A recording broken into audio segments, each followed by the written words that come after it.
Bismillahirrahmanirrahim. Assalamualaikum warahmatullahi wabarakatuh.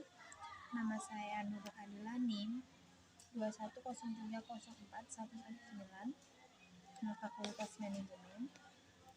Di sini saya akan menjelaskan tentang keterampilan presentasi bisnis.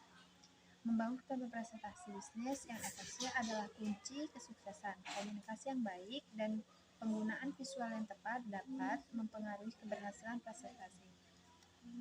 Nah, pentingnya keterampilan presentasi bisnis dalam dunia bisnis yang kompetitif, kemampuan untuk menyampaikan ide dan informasi dengan jelas dan persuasif adalah kunci untuk memenangkan kepercayaan klien dan mitra bisnis.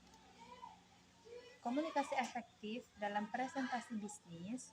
Komunikasi yang efektif melibatkan penggunaan bahasa tubuh, intonasi suara, dan kejelasan pesan untuk memastikan bahwa pesan yang disampaikan dapat dipahami dengan baik oleh audiens.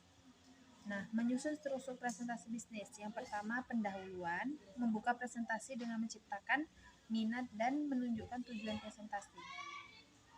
Yang kedua, isi utama, menyampaikan informasi secara terstruktur dengan poin-poin utama dan contoh yang relevan. Ketiga, kesimpulan, mengulangi poin penting, mengajukan pertanyaan terbuka, dan mengundang diskusi. Nah, teknik menyampaikan presentasi bisnis secara persuasif. Gunakan bahasa tubuh yang tepat atau gerakan tangan, ekspresi wajah, dan kotak mata yang kuat dapat meningkatkan daya persuasif dalam menyampaikan presentasi. Nah, sajikan bentuk grafik. Grafik dan tabel yang jelas dan mudah dibaca membantu audiens untuk memahami informasi dengan lebih baik.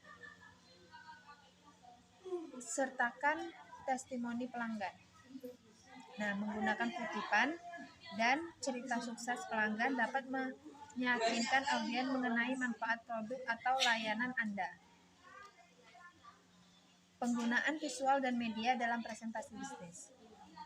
Presentasi bisnis yang menggunakan gambar, video, atau media lainnya dapat membantu menarik perhatian audiens dan mempertahankan minat mereka sepanjang presentasi.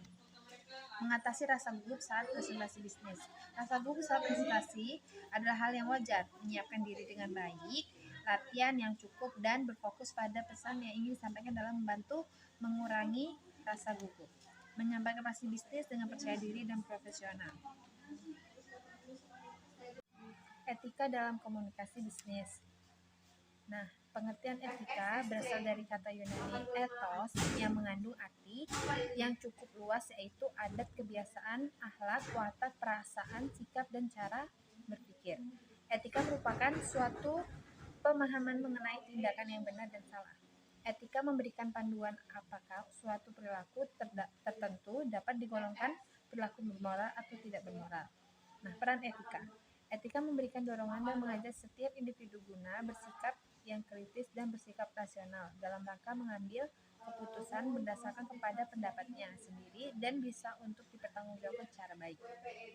Nah, etika mampu memberikan pengarahan kepada masyarakat guna berkembang menjadi sebuah masyarakat yang teratur, tertib, dan damai serta sejahtera dengan mematuhi seperangkat norma yang berlaku guna terwujudnya kesejahteraan sosial dan ketertiban.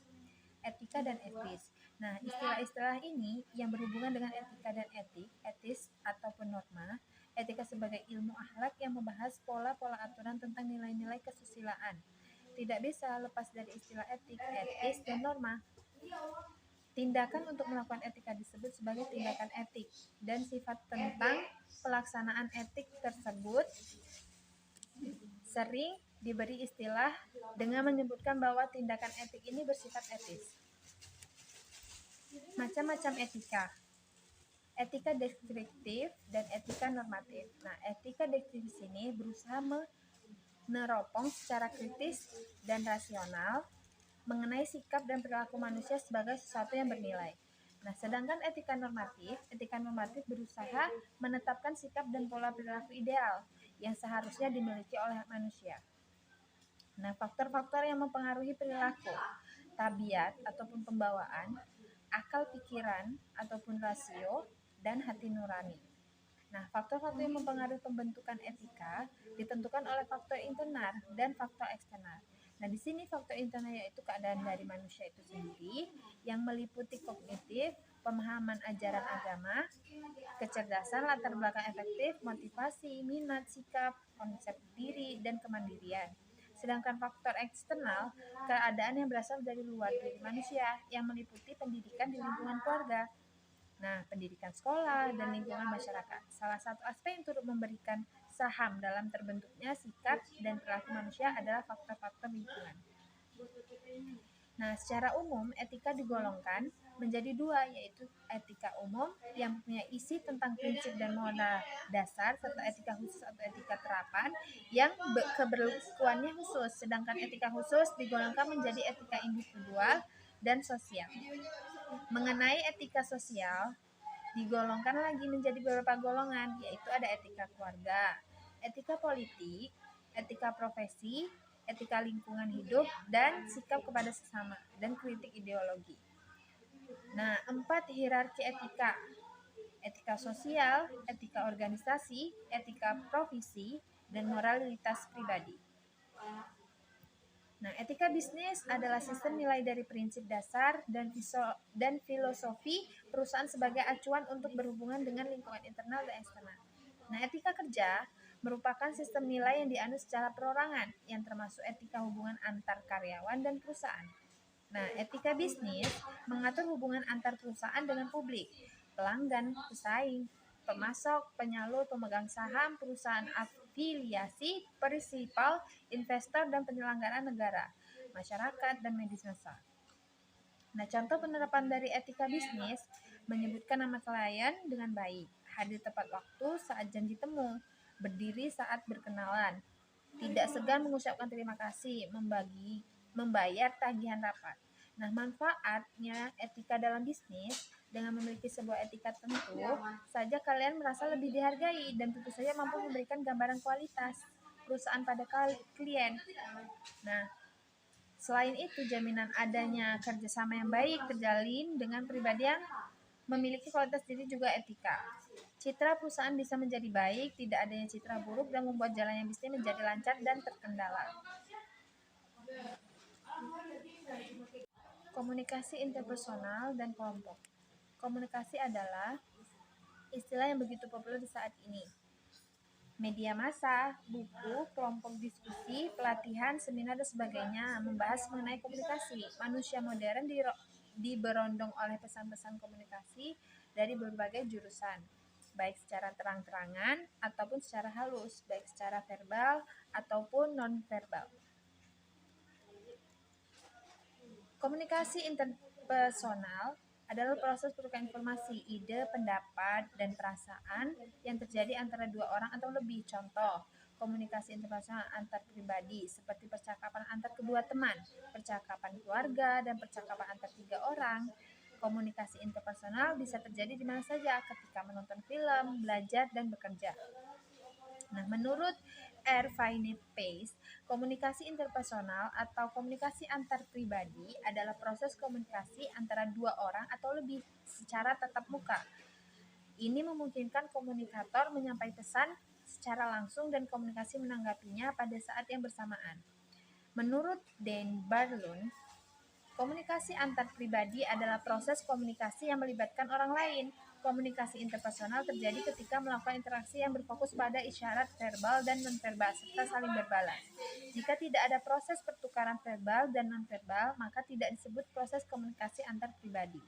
Menurut Effendi, komunikasi interpersonal adalah komunikasi yang terjadi pada dua orang dan melakukan percakapan. Kontak tersebut bisa bertatap muka atau melalui telepon sehingga menimbulkan timbal balik. Ciri-ciri komunikasi interpersonal. 1. Bahasa yang digunakan bisa formal dan informal. 2. Memakai media tertentu misal telepon, ponsel, dan email. 3. Dilakukan 2 orang atau lebih. 4. Bersifat terbuka dan komunikatif. Efektif komunikasi interpersonal. 1. Keterbukaan, empati, sikap pendukung, sikap positif, kesetaraan. Kelompok adalah sekumpulan orang yang punya tujuan bersama yang berinteraksi satu sama lain untuk mencapai tujuan bersama, mengenal satu sama lainnya, dan memandang mereka sebagai bagian dari kelompok tersebut. Michael Burgon dalam Ferianto 2005 mendefinisikan komunikasi kelompok sebagai interaksi secara tatap muka antara 3 orang atau lebih dengan tujuan yang telah diketahui seperti berbagi informasi, menjaga diri, pemecahan masalah, yang mana anggota-anggotanya dapat mengingat karakteristik pribadi anggota-anggota lain secara tepat. Nah, klasifikasi kelompok primer dan kelompok sekunder. Nah, kelompok primer, kualitas komunikasi dalam kelompok primer bersifat dalam dan meluas. Dalam artinya menembus kepribadian tersembunyi atau menyikap unsur-unsur yang tersirat. Meluas artinya hanya sedikit kendala yang menentukan tantangan dan cara berkomunikasi. Dalam kelompok primer, kita menentukan hal-hal bersifat pribadi dengan menggunakan berbagai lambang, bahasa verbal maupun non-verbal. Dalam kelompok primer, tidak ada pembagian peran secara sistematis, karena komunikasi yang terjadi secara langsung dan sifatnya bersifat informal. Nah, kelompok sekunder, komunikasi bersifat dangkal dan terbatas, kebanyakan menggunakan komunikasi verbal dan jarang sekali melibatkan komunikasi non-verbal. Dalam kelompok sekunder, terdapat pengelompokan anggota yang terorganisir secara sistematis untuk tujuan tertentu karena interaksi sosial terjadi secara tidak langsung, berjauhan dan sifatnya kurang kekeluargaan. Bentuk komunikasi kelompok kecil dan komunikasi kelompok besar. Fungsi komunikasi kelompok, yang pertama, fungsi menjalin hubungan sosial, fungsi pendidikan, fungsi persuasi, fungsi pemecahan masalah dan pembuatan keputusan, dan fungsi terapi. Sekian dari saya. Mohon maaf bila ada kurangnya. Wassalamualaikum warahmatullahi wabarakatuh.